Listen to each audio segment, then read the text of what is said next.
अरे लोग मरत बा डूब डूब के साहेब के सभवा जारी बा। लोग मरत बा डूब डूब के साहेब के सभवा जारी बा। गलती सब मरने वालों की, गलती सब मरने वालों की, ई प्रोपगेंडा जारी बा।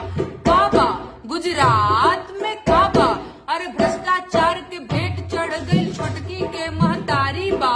भ्रष्टाचार के भेंट चढ़ गई छोटकी के महतारी बा। बाप के कंधा बेटा के लाश लागत बहुते भारी बा। काबा गुजरात में काबा, अरे अस्पताल में रंग रोगन बा, साफ सफाई जारी बा। साहेब आने वाले हैं बस वही के तैयारी बा। काबा गुजरात में काबा, अरे नया नया स्ट्रेचर बेडशीट, नया नया कर्मचारी बा। साहेब के स्वागत में लागल मंत्री अधिकारी बा। काबा गुजरात में काबा, अरे घड़ी बनावे वाला कंपनी फूल के ठेकेदार बा। अरे चौकीदार के राज में देखा बढ़ल भ्रष्टाचार बा।